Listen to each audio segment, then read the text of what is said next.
alors journal de la CAN dañ ci ànd ak ki nga xam ne rek moom moo di Djibi Niang. choc des titans lañu ko dippee Nigéria war a jàmmaarloog Maroc niki àllarba jile bu juróom-ñetti waxtu jotee ci guddi foofee ci stade Prince Moulay Abdallah bu Rabat mu nar a nekk jongante bu metti ñaari équipe yi nag ci taarix daal di nañuy daje lu toll ci juróom-ñeenti yoon daanaka nag Maroc rek moo daal ci jiitu wala moo féete kaw li mu ci am moo di juróomi ndam Nigéria am ñeenti yi mu mel ni bii de yoon demi-finale bi ñu dëgmal ci édition Coupe d'Afrique 2025 bile moo nar a doon seen fukkeel bi yoon ñuy jàmmaarloo ñaari équipe yi nag ku ci nekk am na ay force ak ay faiblesse bu nga xamee ni tàmbale nañ ci kii di Nigéria ñoom daal dinañuy am attaque bu am doole daanaka ci coupe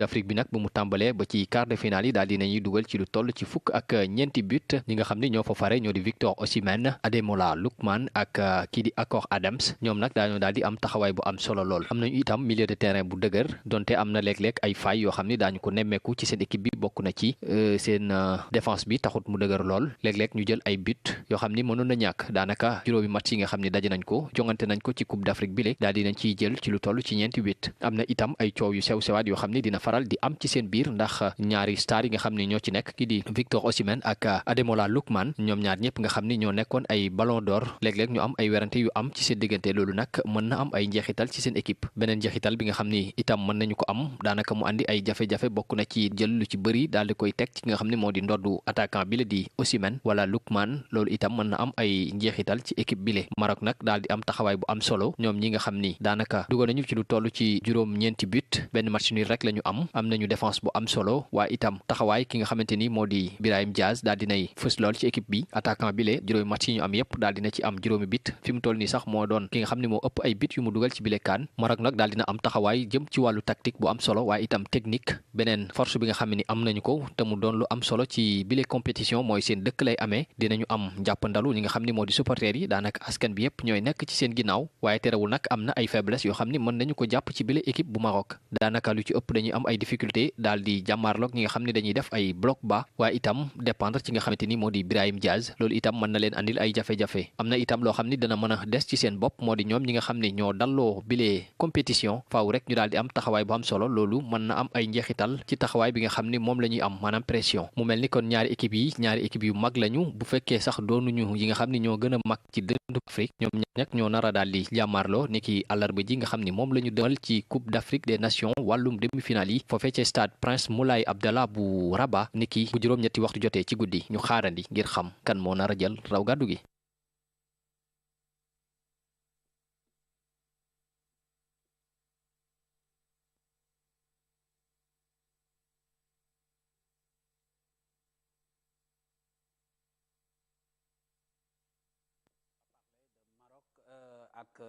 ak Nigéria ñu waxtaan ci tuuti le temps que ñuy ñëkk soppeekuwaat dem jëli ji ki nga xam ne moom moo di Gomis su ko defee moom moo ñu dugal nag ci matchu Sénégal bi mais pour le moment il faut que ñu teg waxtaan wi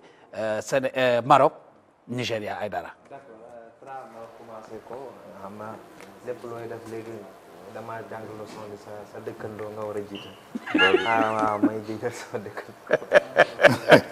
waaw c'est immédiat doyen n'est-ce pas même journaliste loo leen di jàngal mooy ni nu mu tudd la proximité. waaw proximité te dëkkandoo luñ ci wax dëkkandoo dafa war a am solidarité. waaw ok kuy sa dëkkandoo. Tra ñee ñooy ay dëkkandoo. yow kuy sa dëkkandoo. man sama dëkkandoo mooy ay te man sama dëkkandoo dafa dem associé ba ne mais am problème grave. Tra match boobu nag noo jàngatee Nigéria une équipe redoutée ñëpp ragal ko. dañoo foog ne woon défense bi baaxul mais contre l'Algérie ils ont montré une autre face dugal de pare clinique devant mais solide également derrière face à un Maroc bi nga xamante ne également ñëpp ragaloon nañ Maroc baaxul lu mu wane mu ñëw contre Cameroun encore un autre visage on s'attend à une demi-finale explosive. waaw demi-finale moom c'est clair que parce que à ce niveau de compétition les matchs seront des matchs très intenses donc très intenses très fermés. dëgg la compétition buy démarrer dafa am ay certitudes yu mu ñuy wan certitudes yu ñu Nigéria wan mooy que équipe buy dugal la équipe la boo xam ne également ragalul encaissé même su encaissé également mën na lijjanti match bi équipe la également bu li mu wane ci compétition bi équipe bu très très équilibrée défensivement au milieu de terrain defe naa c'est l'un des meilleurs milieux de terrain au niveau de l'attaque également équipe bu efficace ñuy wane ne également Maroc tamit ni Nigéria mel xaw na ko mel li tax ñu naan xaw na ko parce que Maroc benn cat lañ am moo leen xaw a topp defe naa ci compétition bi mooy que ils ont souvent des matchs difficiles et dafa mel ni dafa am benn Brahim Diaz dépendance dafa mel ni pour Maroc tijjiku rek il faut su Brahim doxee dëgg-dëgg moom lay dox leneen li mooy que Maroc dafa wane ci biir compétition bi xaw ma pression bi la xaw ma le fait que ñu jouer à domicile la des fois il ne se libère pas très tôt ci biir match bi ils perdent beaucoup de ballons mooy que des fois li ñu doon xaaree ñu koy jouer duñ ko jouer mais n'empêche ñoo ngi gagné leneen li également ci Maroc mooy que ñoo ngi gis ne amaana ñëpp a ngi koy wax dafa mel ni arbitre baa ngi jàpp ci ñoom ba léegi wante est-ce que ay soupçons là donc on ne dit pas que c'est la vérité est-ce que dina continuer bët boobu ñu koy gisee ñu koy gis ci match contre Nigéria mais li ñu jàpp mooy que Maroc ba léegi amagul opposition bu toll ko opposition bi mu nar am keroog suba contre le Nigéria ce sera un match très ouvert bii mun na fa am lu nekk mun na fa am mais je penche peut-être sur le Nigéria parce que li ñu gis keroog mu football ko avec beaucoup d'harcèlement avec un énorme contre-pressing je ne crois pas que Maroc mun na ci génn même si bu dee football la parce que Nigéria problème bi mooy que des fois équipe yi dajeeg ñoom ñëpp da ngay ñëw ne da ngay régler problème mu Osimhen boo régler problème mu Osimhen problème mu Lookman taxaw soo régler problème mu Lookman problème mu Iwobi taxaw boo tax ñu naan c'est une équipe qui est équilibrée et même si tu arrives defe naa keroog jéemoon nañ ko seen dernier match bi jéem a bloqué Lookman Algériens ils ont essayé finalement li am mooy que latéraux yi ñoom ñoo génn moo tax ñu naan c'est une équipe qui est équilibrée c'est un match qui est ouvert après on verra. D'accord. Merci Dame gis nañu souvent les équipes qui remportent les CAN même pour le mondial il faut des stars yi nga xamante ni ñoom ñooy génne dans l'eau pour ñu wane par exemple comme mu ngi ko doon wax Brahim Diaz dépendant est-ce que c'est pas un avantage pour le Maroc bi nga xamante ne am na Brahim Diaz mais également il y a d'autres yi nga Ayoub El Khabi qui est un peu également clinique c'est un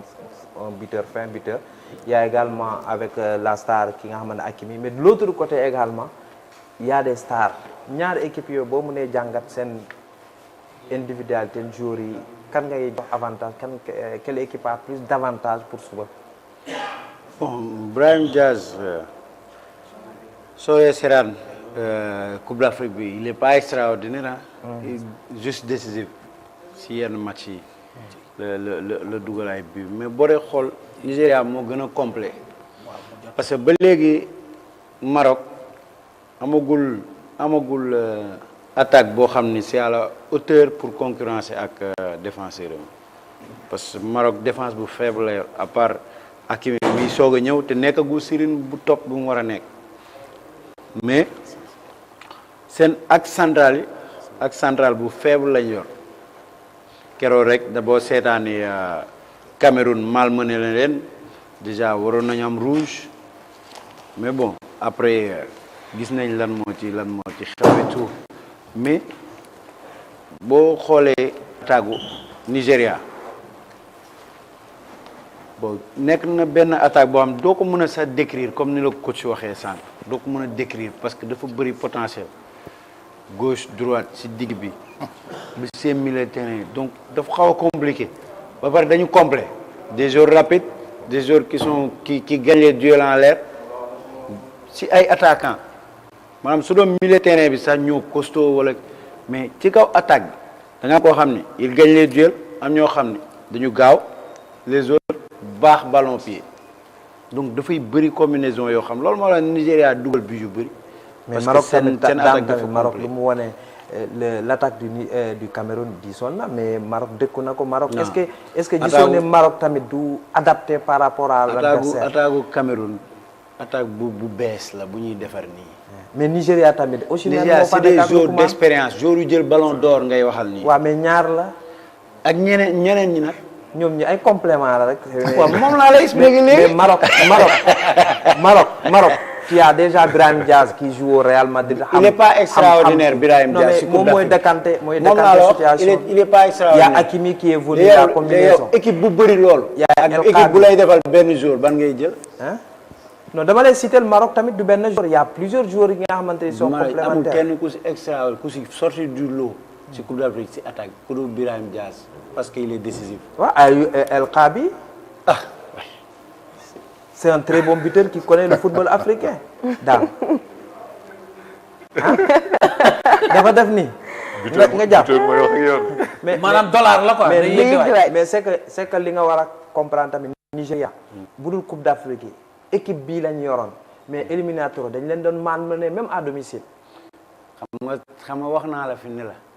équipe yi dañoo changé bi ñuy ñëw coupe bokkatuñu nekkatuñu même équipe yi dañu transformé wu xoolal Cameroun li mu joué dëgg la.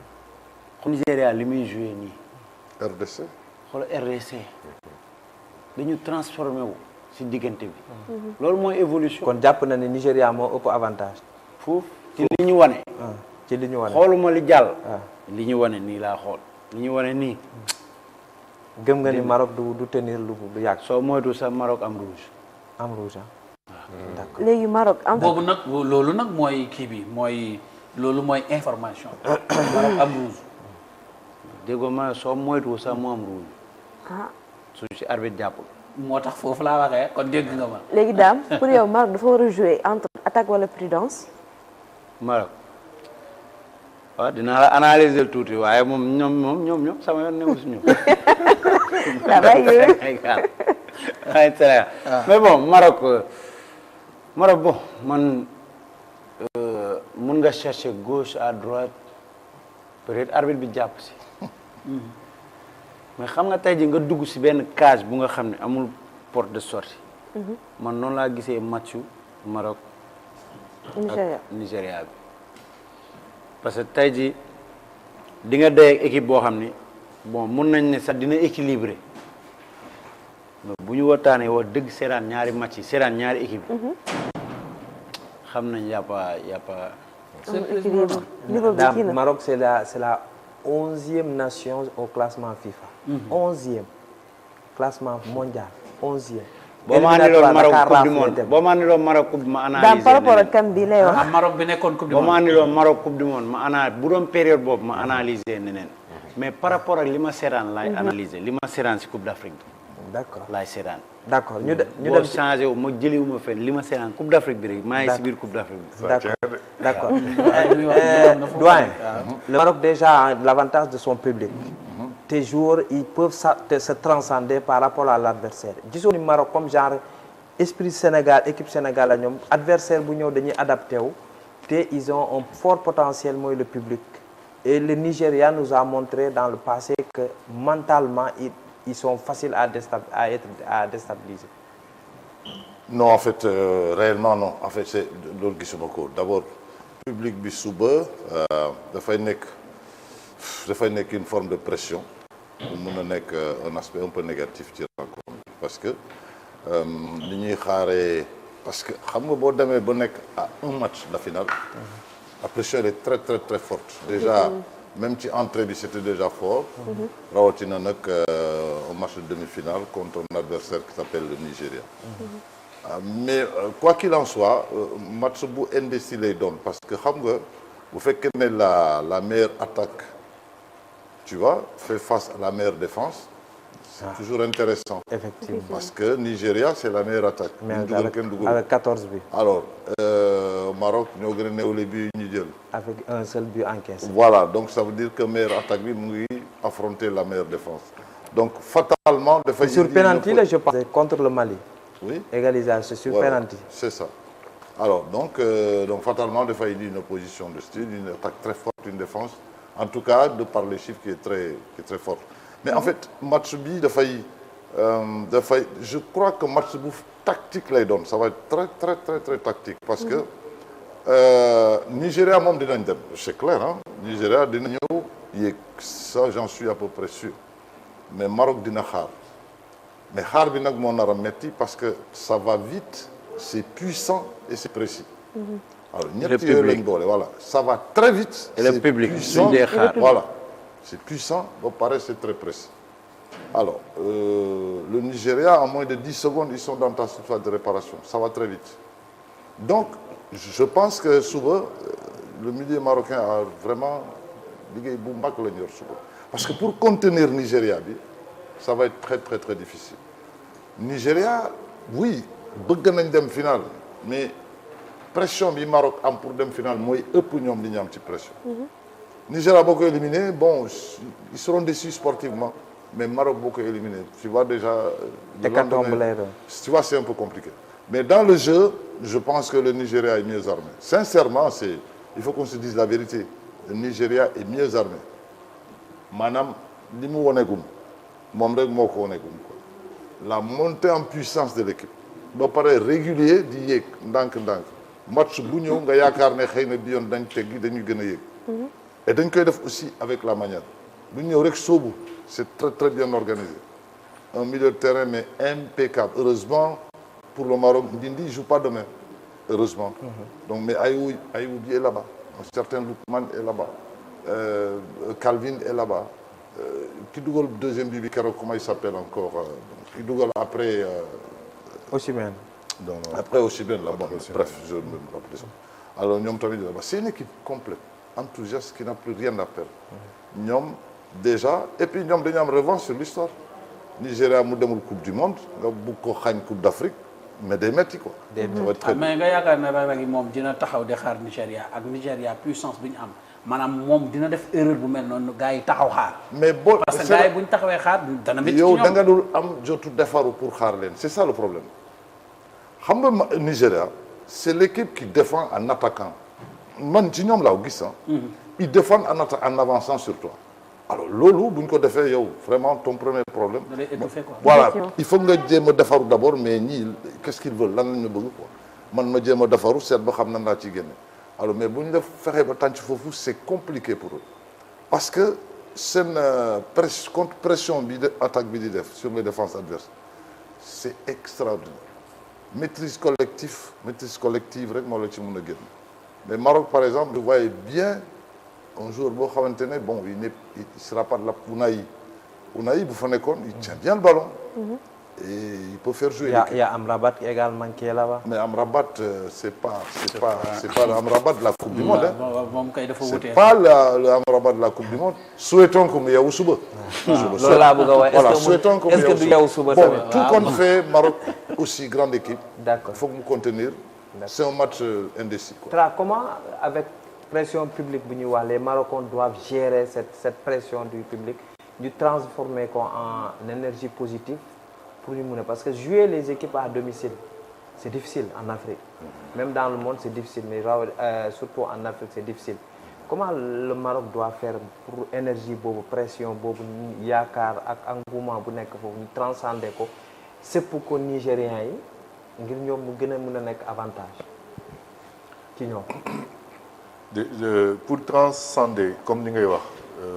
mooy yóbbu énergie positive boobu def ko si ñoom ba pare xëpp ko Nigériens yi lenn la mooy ñu football ñoom si seen ay mën-mën si seen ay valeurs c'est le jeu rek si football bi lay wax et ensuite dès le début mooy ne pas douter faire douter par exemple le Nigeria te loolu mooy que dès le début mooy avoir une maîtrise soit du jeu ou bien une maîtrise des faiblesses de l'adversaire ñaar yu bokkul la par exemple Égypte du am maîtrise sur le jeu mais Égypte dafay am maîtrise de tes faiblesses mooy que dès qu'ils ont le ballon rek ñoom xam nañ fi ñu lay gaañ